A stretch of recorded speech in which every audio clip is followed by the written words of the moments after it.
Hi everyone, I hope you all are doing great और आप लोगों की प्रिपरेशन बढ़िया ट्रैक पे है. कोई दिक्कत है so you can comment below and I will definitely answer as per my level. So ये कौन का SBI क्लर्क मीन्स का सेक्शनल टेस्ट है. So मैं इंडिया था तो मैंने सोचा आप लोग के साथ इसका एनालिसिस शेयर करूं. So yeah, let's begin. So, यहाँ पे मैंने अटेम्प्ट्स 21 किए हैं जिसमें से मेरा एक गलत हुआ है. ये नहीं होता तो और अच्छा होता बट ठीक है, एक ही गलत हुआ है. और देखते हैं एनालिसिस.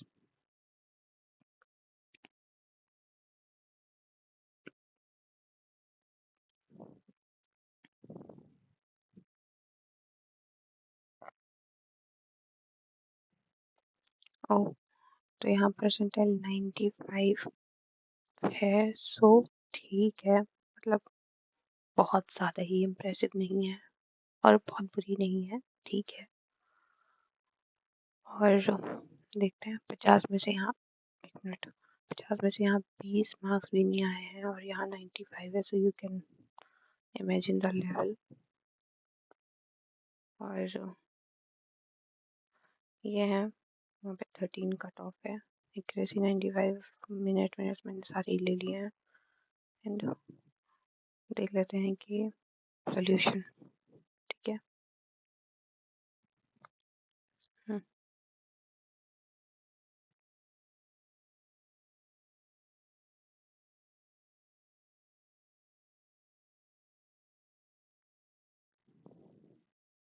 यही क्वेश्चन गलत हुआ है मेरा. 1 and 4, 1 2 1 3 and 4 में भी मैंने इसको ठीक से उस वाले को चेक नहीं किया, ये सही था. ओके, तो इसमें ये क्या था, चार्ट दिया गया है एम्प्लॉइज 5 डिफरेंट कंपनीज पे 2 years पे हैं. तो बहुत ही सीधी सीधी थी, इसलिए मैंने तुरंत ही उठा ली थी. शायद क्या तुरंत ही उठा ली थी. And ratio male female. So फिर इसके जो आंसर्स हैं वो इसमें से क्वेश्चन में से ही निकलेंगे.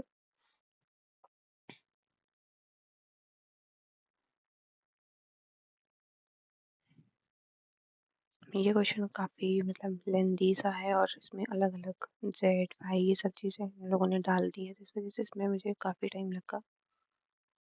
सो उसके बाद इसके 4 ही क्वेश्चन हैं. नेक्स्ट क्वेश्चन ये वाला है. ये केसलेट है और ये different type of printers, colour printer, inkjet printer, 3 अलग अलग टाइप की कंपनीज हैं जो अलग अलग प्रिंटर्स बना रही हैं.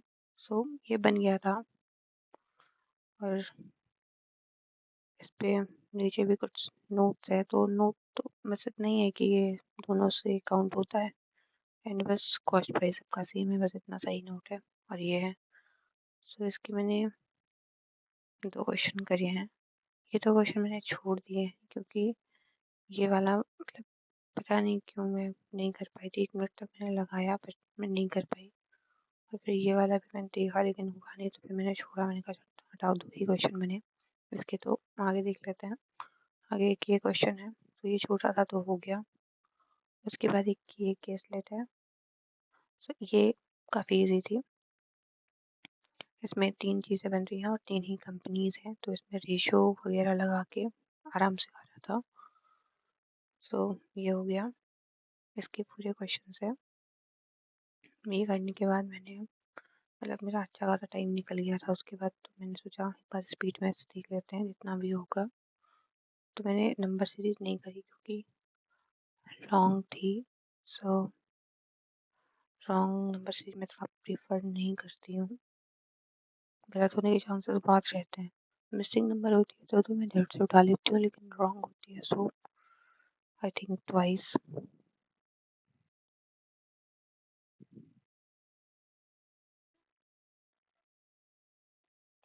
सो दिस, ये देखो मिसिंग थी सो बन गई. और मतलब मिसिंग क्या है, रॉन्ग भी थी पर इजी सा पैटर्न से बन गया.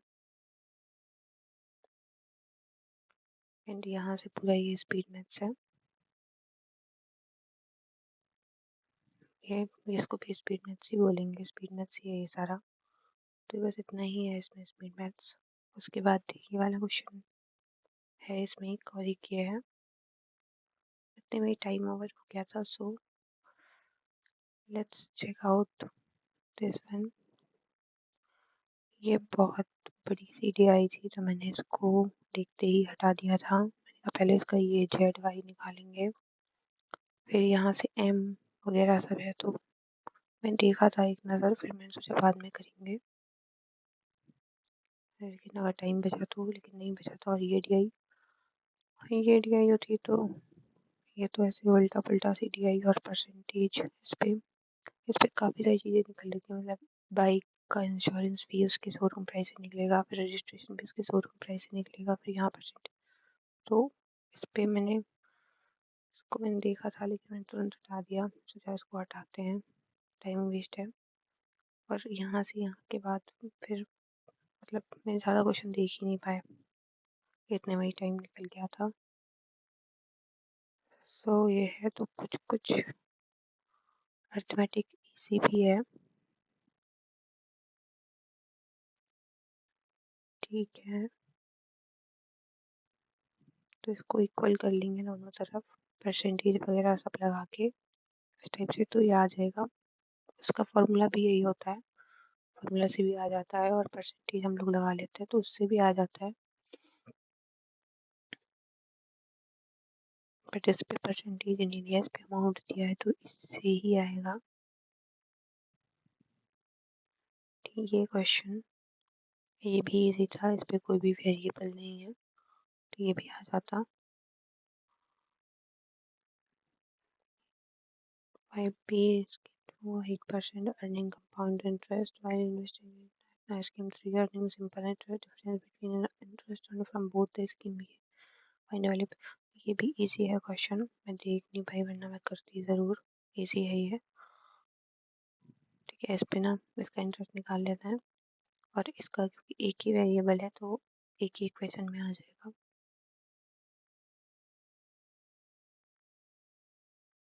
P travel d kilometre 22 hours में, Q travel ना किलोमीटर 24 आवर्स में, R कवर डिस्टेंस ना द Q स्पीड इतनी। तो इस पे ना स्पीड इसकी इक्वल कर लेंगे, मतलब दोनों तरफ से इनको करके इनकी जो स्पीड है इसका रेशियो ऐसे मतलब बना लेंगे, तो ये डी की वैल्यू निकल जाएगी, तो फिर आंसर भी आ जाएगा। और ये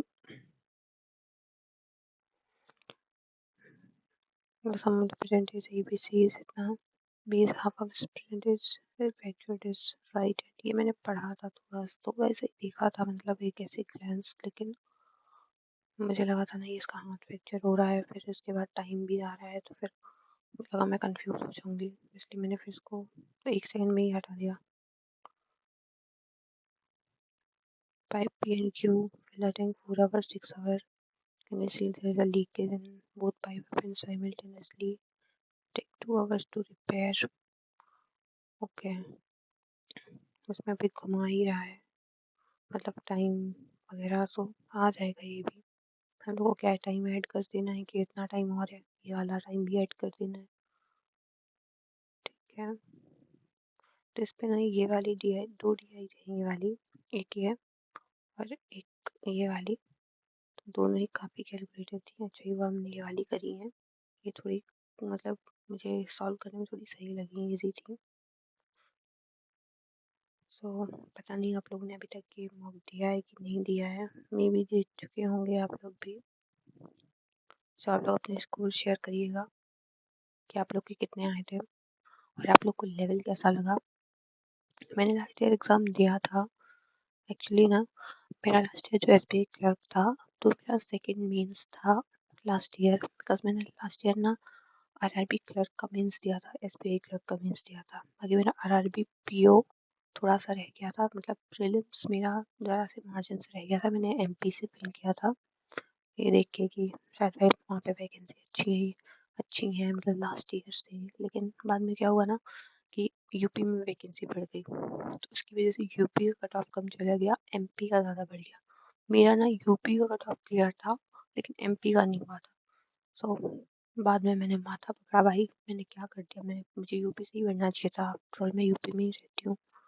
सो यहाँ गड़बड़ हुई मेरे साथ, तो फिर मैं नहीं वो कर पाई थी। बट आरआरबी क्लर्क का भी मैंने एमपी से ही फिल किया था, तो वो भी ऐसे ही था, उसकी भी कट ऑफ ज़्यादा ही थी, यूपी की कम थी। फिर मेंस में भी मैं ज़रा सा रह गई थी, मेंस में मेरे 103 104 ऐसे कुछ मार्क्स हैं, मुझे याद नहीं है। मैं किसी दिन जब आरआरबी क्लर्क के लिए सेपरेट वीडियो बनाऊंगी तो उस पर मैं अपना स्कोर कार्ड लगा दूंगी। और मेरा एसबीआई क्लर्क का जो मेंस का स्कोर कार्ड है, तो वो मैं डाउनलोड ही नहीं कर पाई, और मुझे अभी मिल भी नहीं रहा, मैं कैसे करूँ मुझे नहीं समझ में आ रहा है, कहाँ से करूँ। मुझे नंबर्स उसके याद है कि मेरे मार्क्स कितने आए थे, मेरे मार्क्स कुछ 74 पॉइंट करके कुछ थे, मुझे याद नहीं है एग्जैक्टली मार्क्स नहीं है, मुझे बस इतना याद है कि 74 पॉइंट करके थे मेंस के मार्क्स। प्रीलिम्स के तो मैटर ही नहीं करते अब, क्योंकि मेंस नहीं हुआ तो मेंस क्या, प्रीलिम्स के बाद प्रीलिम्स के मार्क्स मैटर ही नहीं करते बहुत ज़्यादा, मेंस के करते हैं। पर मेरा मेंस का भी हो गया, मुझे याद ही नहीं है कहाँ है, तो ठीक है हटाते हैं उसको। इसलिए मैंने मेंस का पिछले साल का स्कोर कार्ड भी नहीं लगाया, वरना मैं लगा दी थी। सो यस, आरबी पीओ का रखा है मेरा, तो आरबी पीओ का भी मैं लगा दूंगी किसी दिन, किसी कोई वीडियो अगर बनाऊंगी आरबी पीओ के regarding. After the SBI clerk we will discuss separate separate strategy for RBPO as well as RB clerk। And Hindi के लिए भी मैंने कुछ सोचा है कि हिंदी के लिए क्या कर सकते हैं, क्योंकि मैंने लास्ट ईयर ना हिंदी में ही दिया था, आरबी क्लर्क का मेंस हिंदी में दिया था, और मेरे इसमें 23 मार्क्स थे हिंदी में। सो मैं आप लोग को यही बताऊंगी कि मैंने कैसे स्कोर किया, और मैं इस साल, क्योंकि मैं इस साल भी सोच रही हूँ कि मैं हिंदी ऑप्ट करूँ, क्योंकि मेरे ना अभी सिमिलर सिमिलर से ही आ रहे हैं, मतलब जितने मेरे मार्क्स उसमें हिंदी में आए थे ना, उससे तो सिमिलर इंग्लिश में ही आ रहे हैं। तो मैं सोच रही हूँ कि मैं हिंदी को और इनहेंस कर सकती हूँ, क्योंकि मेरा बेसिक हिंदी से ही है, मैंने हिंदी में ही अपनी पढ़ाई करी है। सो आई थॉट कि मैं हिंदी से ही फिल करूँ इस बार भी। तो मैं आप लोग को अपने सोर्सेज में कहाँ से करूँगी, कैसे करूँगी, सो सारी स्ट्रेटजी मैं अपने लिए बनाऊँगी और आप लोग के लिए बनाऊँगी। सो आप लोग कनेक्टेड रहिए, do like guys, do subscribe for further updates, and या मिलते हैं नेक्स्ट वीडियो में, तब तक के लिए टेक केयर, बाय बाय।